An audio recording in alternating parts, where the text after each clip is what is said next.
పెద్దలు ఒక సామెత చెప్తూ ఉంటారు, అబద్ధాలు చెప్పినా అతికినట్టుగా ఉండాలని చెప్పి. కానీ ఇక్కడ అతకడం కాదు కదా, కనీసం అది ఊహించడానికి కూడా కష్టంగానే ఉంది. బేసిక్గా ఒక దొంగతనం చేస్తే ఒక ఫేక్ కంపెనీ పేరు, ఒక షెల్ కంపెనీ పేరు, ఫేక్ గా ఉన్నటువంటి కొన్ని ఇన్వెస్టార్ కంపెనీల పేర్లు రకరకాలుగా చెప్పి ఫేక్ చేయొచ్చు. కానీ వీడు కూడా ఏకంగా ఒక దేశాన్నే ఫేక్ చేశాడు.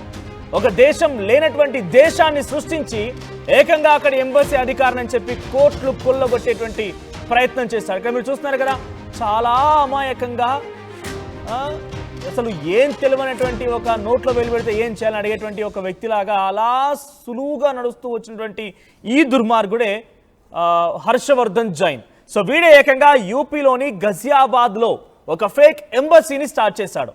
ఆ ఫేక్ ఎంబసీ, బేసిక్గా ఎంబసీ అంటే ఏంటి, మన దేశంలో ఇతర దేశాలకు సంబంధించినటువంటి ఒక కార్యాలయం ఉండిపోయి అక్కడ ఆ దేశస్తులకు ఉపయోగపడడం కానివ్వండి, ఒక దౌత్యపరమైనటువంటి సంబంధాలను కొనసాగించడం కోసం ఉండేటువంటి కార్యాలయాలు. సో అటువంటి దాంట్లో ఇక్కడ మనకు కనిపిస్తున్నటువంటి ఈ విజువల్స్లో వెస్ట్ ఆర్కిటికా అనేటువంటి పేరుతో ఒక కన్సులేట్ నడిపాడంటే ఈ కేటుగాడు. యూపీలోని స్పెషల్ టాస్క్ ఫోర్స్ పోలీసులు దాడులు చేస్తే ఈ ఫేక్ ఎంబసీ వ్యవహారం బట్టబయలైంది. కవినగర్కు చెందినటువంటి నిందితుడు హర్షవర్ధన్ జైన్ని అరెస్ట్ చేశారు పోలీసులు. సో సబోర్గా, పాల్వియా, లుధానియా పేర్లతో, ఇవన్నీ కూడా దేశాలు లేవు. సో ఆయన కొత్తగా కనిపెట్టిన దేశాల పేర్లు ఏంటో తెలుసా? కొత్తగా కనిపెట్టిన దేశాల పేరు లుధానియా అంట, ఆ తర్వాత పాల్వియా అంట, తర్వాత సబోర్గా, వెస్ట్ ఆర్కిటికా. ఈ దేశాలు ఎక్కడైనా ఉన్నాయో ఒకసారి మీరు కూడా సెర్చ్ చేయండి. నాకు కూడా ఈ దేశాల పేర్లు ఎక్కడైనా అయితే వినలేదు. West Arctica, Seborga, Poulvia and Lodonia. So ఈ దేశాల పేర్లు చెప్పి ఈ దేశాలకు సంబంధించిన ఎంబసీ అధికారిని, నేను దౌత్యపరమైనటువంటి అధికారిని, ఇక్కడ నేను ఉంటానని చెప్పి నకిలీ దేశాలకు సంబంధించి రాయబారిగా నటిస్తూ ప్రధాని మోదీ, అమిత్ షా, రాజ్నాథ్ సింగ్లతో కలిసినటువంటి ఆ ఫోటోలు కూడా మరి నిజంగానే కలిసాడా ఈ దుర్మార్గుడు అంటే సీన్ లేదు. కేవలం ఒక ఆర్టిఫిషియల్ ఇంటెలిజెన్స్ ఏఐ ద్వారా క్రియేట్ చేయబడ్డ ఫోటోలు, డిజిటల్గా ఆల్టరేషన్ ఫోటోషాప్ చేసిన ఫొటోస్ని చూపించి వాడిపై నమ్మకం కల్పించుకున్నాడట. ఫస్ట్ వాడిని ట్రస్ట్ చేయాలి, వాడొక నిజంగానే ఎంబసీ అధికారి అని చెప్పి చుట్టుపక్కల వారందరూ నమ్మాలి. ఆ తర్వాత వాడి దగ్గర వాచెస్, ఖరీదైన కార్లు, రకరకాలుగా లగ్జరియస్ లావిష్ అద్భుతమైనటువంటి వస్తువులు వాడి దగ్గర ఉండాలి. సో వాడు ఏం చెప్పినా నమ్మాలంటే వాడు మన ప్రధానితో, మోదీతో, మన కేంద్ర హోంశాఖ మంత్రి అమిత్ షాతో, మన కేంద్ర రక్షణ శాఖ మంత్రి రాజ్నాథ్ సింగ్తో కలిసినటువంటి ఆ ఫోటోలు పోలే విధంగా ఎగ్జాక్ట్గా నిజంగానే కలిసి వచ్చాడన్న చందంగా ఉండాలని చెప్పి వాడు ఎగ్జాక్ట్గా ఫోటోషాప్ ఆల్టరేషన్స్ చేశాడట. అయితే ఎంబసీ పేరుతో హవాలా వ్యాపారం నడిపించినట్టు గుర్తిస్తున్నారు. సో నకిలీ ఎంబసీ లగ్జరీ కార్లను స్వాధీనం చేసుకున్నారు. ఎస్, మీరు చూడండి అక్కడ విజువల్స్ మీరు చూస్తున్నటువంటి ఆ రైట్ సైడ్ బాక్స్లో కనిపించేవన్నీ కూడా ఒకసారి పిక్చర్ ఫుల్గా ప్లే చేయండి. చూడండి, అవన్నీ కూడా స్టాంపులే. ఎక్కడ ఏ అవసరం పడితే ఆ స్టాంప్ దిగిపోద్ది. అక్కడ ఒక కంట్రీకి సంబంధించి ఒక స్టాంప్ కావాలంటే స్టాంప్ దిగిపోద్ది. ఫేక్ స్టాంపులు చూడండి, కరుకు నోట్లు, మొత్తం కరుకు నోట్స్ అవన్నీ కూడా. కొన్ని కోటాను కోట్ల రూపాయల డబ్బులు, ఒక్కోటి కోటి రూపాయల వాచ్, కోటికి మించేటువంటి వాచ్లు. ఇంకా చూడండి, ఇంకా లగ్జరియస్ చూడండి, ఇక్కడ అది ఆడి అండ్ ఇది మెర్సిడెస్ బెంజ్, ఆ తర్వాత హుండాయ్ కార్లు, తర్వాత ఇక్కడ ఏంటి రోల్స్ రాయిస్, తర్వాత చూడండి ఏమన్నా కార్లు ఉన్నాయా, లగ్జీరియస్ కార్లు, ఒక్కొక్కటి కోట్ల విలువ చేసే కార్లు. సో ఇక్కడ ఏంటి అంటే కనుక ప్రస్తుతానికి ఈ విషయం పైన అమితాబ్ యశ్, గజియాబాద్ సంబంధించినటువంటి additional DGP, Uttar Pradesh additional DGP Amitabh Yash చెప్పేటువంటి వివరాల ప్రకారంగా ఒక బోగస్ ఎంబసీని అద్దె ఇంట్లో, ఎంబసీ కార్యాలయాన్ని సరే లీజో లేకపోతే ఇంకేదో తీసుకొని ఒక అద్దె ఇంట్లో ఎంబసీ కార్యాలయాన్ని ఓపెన్ చేశారట. దేని పేరుతోని?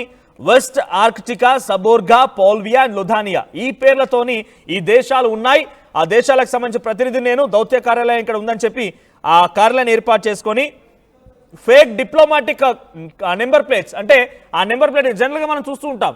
సో టు అన్ ఎగ్జాంపుల్, ఉదాహరణగా చెప్పాలంటే ఒక ఊర్లో సర్పంచ్ అయితేనే ఆ కారు మీద సర్పంచ్ పలానా ఊరని రాసి పెట్టుకుంటాడు, ఎంపీటీసీ పలానా టెరిటోరియల్ కాన్స్టిట్యున్సీ, తర్వాత జెడ్పీటీసీ పలానా. అలాంటిది ఎంబసీ అధికారి కార్లు రాసి పెట్టుకోకుండా ఉంటాడా? ఒకసారి ఆ వీడియో మీకు చూపిస్తాను నేను. ఆ వీడియోలో కార్లపై మీరు కరెక్ట్గా గమనించండి. అక్కడ ఏం రాస్తుందనంటే కౌన్సిల్, ఏమని, ఎంబసీ కౌన్సిల్ వెస్ట్ ఆర్కిటికా, ఆ పక్క కారులో ఎంబసీ కౌన్సిల్, తర్వాత లుధానియా. ఇంకొక దాంట్లో అంటే వాడికి దేశం లేదు, ఓ మన్ను మశానం ఏది లేదు. చూడండి ఇక్కడ మీరు కరెక్ట్గా గమనించండి. ఆ కార్ల పైన ఆ రెడ్ కలర్లో ఆ బ్లూ కలర్ మ్యాప్ పై రాసి ఉంది. ఒకసారి హోల్డ్ చేయండి PCR if possible. Yes, hold చేయండి ఒకసారి. సారీ, సో మళ్ళీ ట్రై చేయండి. సో ఆ కార్ల పైన బ్లూ కలర్ నెంబర్ ప్లేట్ ఉంది. ఆ నెంబర్ ప్లేట్ పైన మీరు గమనించండి, వాడు అసలు లేనటువంటి ఒక దేశాన్ని సృష్టించి ఆ దేశానికి నేను ఎంబసీ అధికారిని అని చెప్పి ఆ బ్లూ కలర్ ప్లేట్ పైన ఆ కార్కి అంటించుకున్నాడు. సో ఫేక్ నెంబర్ ప్లేట్స్ కూడా జత చేసుకున్నాడు. సో ప్రస్తుతానికి ఇంట్రగేషన్లో it is emerged that accused Harshvardhan Jain had past association with controversial god man చంద్రస్వామితో కూడా తనకి సత్సంబంధాలు ఉన్నాయన్నట్టుగా.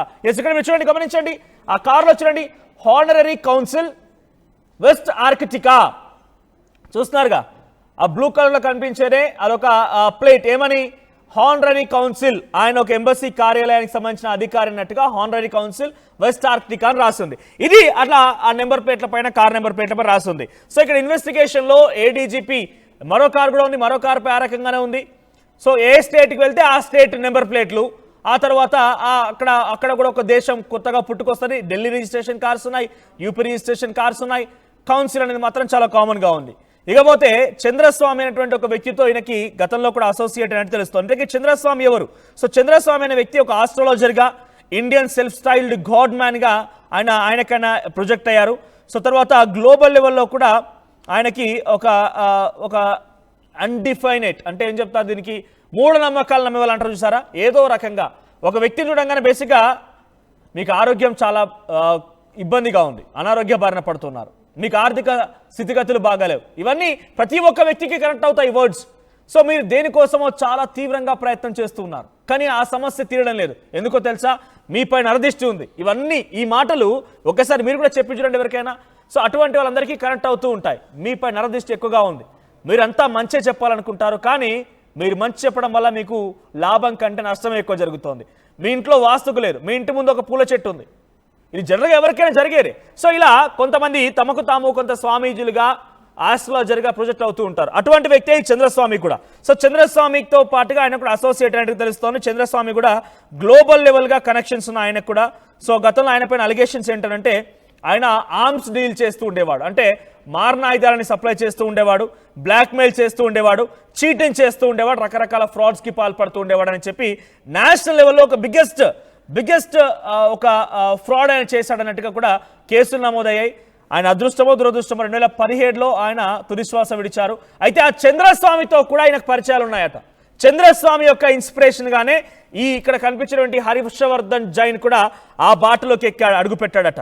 So at the same time Adnan Khashoggi అనే వ్యక్తితో కూడా ఆయనకు పరిచయాలు ఉన్నాయట. ఆయనతో కూడా ఉన్నటువంటి ఆ పరిచయాలే ఇక్కడ వరకు దారితీసాయట. సో ప్రస్తుతానికి ఈ విషయం పైన పోలీసులు కేసులు నమోదు చేశారు.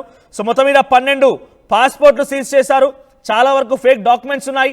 ఏకంగా మినిస్ట్రీ ఆఫ్ ఎక్స్టర్నల్ అఫైర్స్ సంబంధించినటువంటి సీల్ కూడా ఉందట. 2 పాన్ కార్డ్స్ ఉన్నాయట. 34 కంట్రీలకు సంబంధించిన రబ్బర్ స్టాంపులు ఉన్నాయి. 34 దేశాలకు సంబంధించిన రబ్బర్ స్టాంపులు ఉన్నాయి.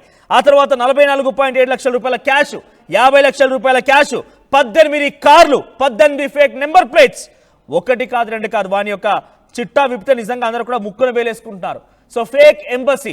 సో మిమ్మల్ని కూడా ఎవరైనా ఈ రకంగానే మిమ్మల్ని విదేశాలకు పంపిస్తాం, వాటికి పంపించగానే మీకు మంచి మాల్లో జాబ్ చూసాము, 30 లక్షల రూపాయల జీతం వస్తుంది, మీరు అక్కడ ఉండొచ్చు, తర్వాత పిఆర్ వస్తుంది, రకరకాలుగా చెప్పి మోసగించి మీ దగ్గర నుంచి డబ్బులు లూటీ చేసి వాళ్ళంతా పారిపోతూ ఉంటారు. సో ఏది కూడా ఊరికనే రాదు. దయచేసి గమనించండి, ఈ రోజుల్లో ఎవరు కూడా అంత మంచి వాళ్ళు మీకు సహాయం చేయాలని ఆలోచన వారు ఎవరూ లేరు. మీ యొక్క కష్టం, మీ యొక్క కృషి మిమ్మల్ని మంచి వైపుగా నడిపిస్తుంది. కాబట్టి ఇటువంటి ఫేక్ వాటిని కొట్టిపారేయండి. సో ఈ ఘటన పైన, ఈ పూర్తి చెప్పేటువంటి ఈ పూర్తి వార్త పైన మీ అభిప్రాయం ఏంటి? కామెంట్ చేయండి.